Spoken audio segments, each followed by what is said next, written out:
શ્રી વલ્લભની કૃપા વગર એ વિરહાત્મક ભક્તિનો રંચક પણ અનુભવ થતો નથી. બે બહુ પરમ ફલ ભક્તિ માર્ગના છે, એક છે વિરહ અને બીજું છે દીનતા. આ બંને સાધન નથી, આ બંને તત્વો ફલ છે. આ બંને કરીને આવતા નથી, આ બધું ભગવત સેવા કરતા કરતા ફલરૂપે ઠાકોરજી આપે છે. વિરહ અને દીનતા આ બે દ્વારા પ્રભુ કૃપા કરે, પણ આ બંને પ્રભુ કૃપા દ્વારા જ મળે.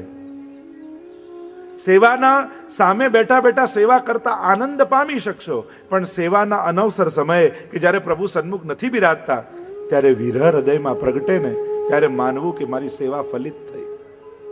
એવો તાપ થાય કે ક્યારે કાલ પડે ને મંગળા કરાવું, ઠાકોરજીના મુખારવિંદના દર્શન કરું. આવો વિરહ જ્યારે હૃદયમાં આવે ત્યારે માનવું કે આજની સેવાનું મને ફલ મળ્યું, કારણ કે આજ મારા હૃદયમાં પ્રભુ માટે તાપ જાગ્યો. આ વિરહ ફલ છે, આ દીનતા ફલ છે. સેવા કરતા કરતા પ્રભુ દીનતાનું દાન કરે છે. કે વલ્લભ મહાપ્રભુજીની કૃપા થાય ત્યારે આવો તાપાત્મક ભક્તિનો પ્રગટ થાય. અહીંયા જોવા જાઓ, ભાવ પ્રકાશમાં હરિરાયજી લખે તો કે શ્રી હરસાણીજીએ આવી વાત ગુસાઈજી આગળ કેમ કરી? આ તો ઊંધું કહેવાય, સેવક ગુરુ પાસે આવી વાત કરે. પણ ગુસાઈજીએ બહુ સુંદર આગળ વાત કરી પ્રસંગમાં કે દમલાજી, આપ નથી બોલ્યા, આપના મુખે શ્રી મહાપ્રભુજી અમને કહ્યું છે. આ અલૌકિકતા જોઈએ. મહાન લોકોની એ જ લક્ષણ હોય છે કે દરેકમાં અલૌકિકતાના દર્શન કરે છે. અહીંયા ભાવ પ્રકાશમાં પણ સુંદર વાત કરી, બે અર્થઘટન કર્યા.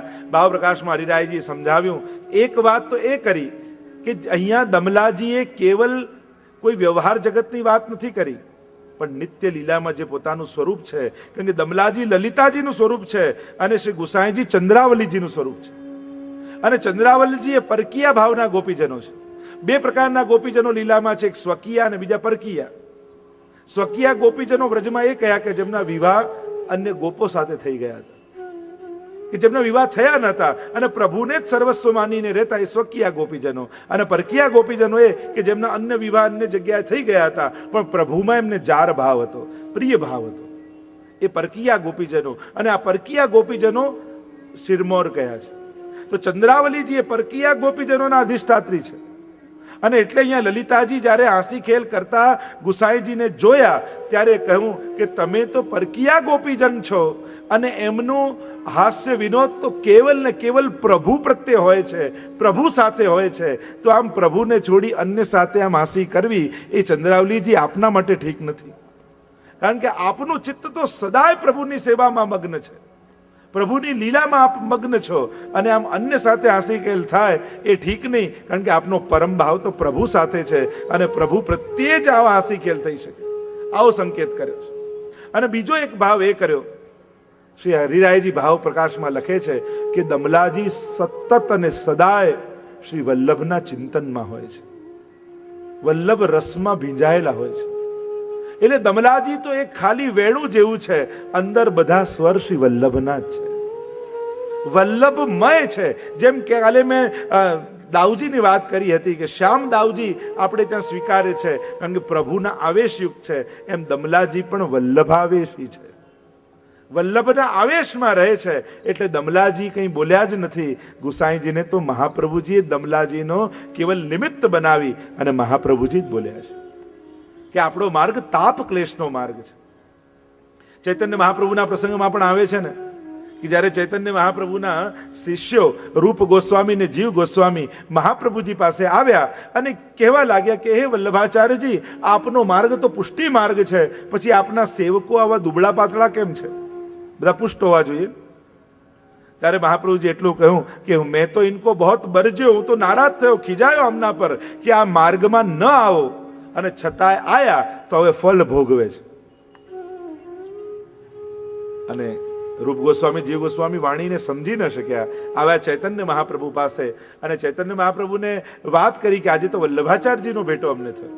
પ્રસન્ન થઈ ગયા ચૈતન્ય મહાપ્રભુ. અચ્છા, શું કહ્યું એમને? ત્યારે રૂપ ગોસ્વામીએ કહ્યું કે અમે તો એમને જઈને વાત કરી કે આપનો માર્ગ તો પુષ્ટિ માર્ગ છે, તો બધા રૂષ્ટપુષ્ટ હોવા જોઈએ, પછી આવા આપના સેવકો દુબળા પાતળા કેમ છે? એટલે ચૈતન્ય મહાપ્રભુ કહ્યું, તો શું કહ્યું મહાપ્રભુજી? કહ્યું મહાપ્રભુજી એટલું કહ્યું કે મેં તો ઇનકો બહુત બરજો કે આ માર્ગમાં ન આવો, હવે આવ્યા તો ફળ ભોગવી રહ્યા છે. અને આટલું સાંભળતા ચૈતન્ય મહાપ્રભુ મૂર્છિત થઈ ગયા. ફરી થોડી વારમાં જાગ્યા અને પૂછ્યું કે મહાપ્રભુજી શું કહ્યું? કહ્યું કે આ માર્ગમાં ના પાડી છતાંય આયા તો ફળ ભોગવી રહ્યા છે. ફરી મૂર્છિત થઈ ગયા. 3 વાર આમ થયું. એટલે ફરી જ્યારે ચૈતન્ય મહાપ્રભુએ પૂછ્યું ત્યારે રૂપ ગોસ્વામી કહ્યું, હવે નહીં કહીએ, અમે કહીએ છીએ ને મૂર્છિત થઈ જાઓ છો. આવું તે શું કહ્યું મહાપ્રભુજી? ત્યારે ચૈતન્ય મહાપ્રભુએ કહ્યું કે મહાપ્રભુજી તો પરમ ફલની વાત કરી, અને મહાપ્રભુજી તમને સંકેતમાં કહ્યું પણ તમે સમજી ન શક્યા. મહાપ્રભુજી એ કહ્યું કે અમારો પુષ્ટિ માર્ગ એ તો પરમ વિરહાત્મક તાપ ક્લેશનો માર્ગ છે, અને અમારા જીવોને અમે ના પાડી છતાં હવે આ પડ્યા તો ફળ ભોગવી રહ્યા છે. એટલે કે એ પરમ વિરહાત્મક અવસ્થાનું અમારા સેવકો ફળ ભોગવી રહ્યા છે. એવો અમારો આ માર્ગ છે. તો આમ અહીંયા સ્વયં શ્રી મહાપ્રભુજી ગુસાઈજીને સંકેત કરે છે કે આપણો માર્ગ પુષ્ટિ માર્ગ એ નિશ્ચિંતતાનો માર્ગ નથી, તાપ ક્લેશનો માર્ગ છે. વિરહાત્મક ભક્તિ એ પુષ્ટિ માર્ગની પરમ ફલાત્મક ભક્તિ છે. અને એટલા માટે સંયોગનો આનંદ તો આપણે લઈએ, પણ જ્યારે વિપ્રયોગનો આનંદ આવે, તાપ ક્લેશનો આનંદ આવે, ત્યારે માનવું કે આજે મને પુષ્ટિ ભક્તિ ફલિત થઈ. વિરહની ભક્તિ છે આપણે ત્યાં. અને વાર્તા સાહિત્યમાં તમે જુઓ, સ્વયં મહાપ્રભુજી જ્યારે પરમાનંદાસજીના ઘરે પધાર્યા અને કહ્યું કશું ભગવત લીલા ગાઓ, અને પરમાનંદાસજીએ ગાયું હરી તેરી લીલા કી સુધી આવે, અને જ્યાં પદ સાંભળ્યું અને મહાપ્રભુજી પોતે મૂર્છિત થઈ ગયા. 3 દિવસ સુધી મૂર્છિત રહ્યા. અને 3 દિવસે જ્યારે ભાન આવ્યું, સભાન થયા, પરમાનંદાસજી ગભરાયા, આજ પછી આ પદ નહીં ગાઉં. મહાપ્રભુજી પરમ વિરહ અવસ્થાને અનુભવ કર્યો. એ રાસની લીલામાં પહોંચી ગયા. કારણ કે રાસના 3 સ્થાન છે, યમુનાજી, ગિરિરાજજી અને વૃંદાવન.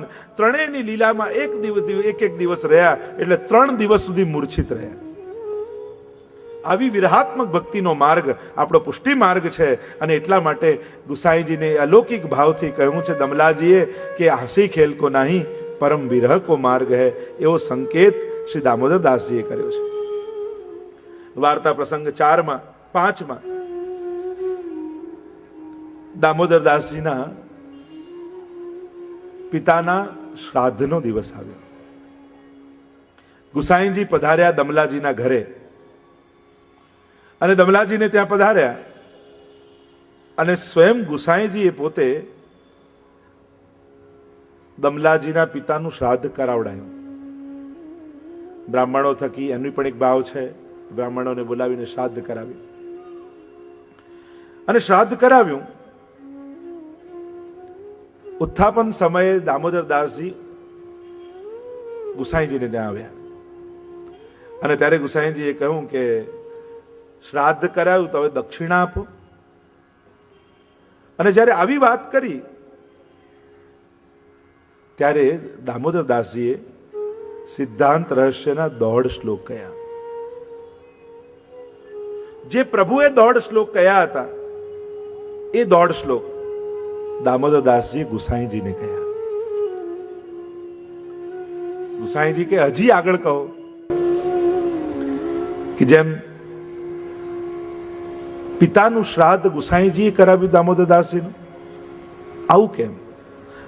તો અર્થઘટન કર્યો કે જેમ પ્રહલાદજીના પ્રસંગમાં આવે છે, અને પ્રહલાદજીએ નરસિંહ ભગવાન પાસે માંગ્યું કે મારા પિતાની અધોગતિ ન થાય, અને ત્યારે ભગવાને કહ્યું કે તમારા જેવો ભક્ત કોઈના ઘરે થાય એની તો 21 પેઢીઓ એમને તરી જાય છે.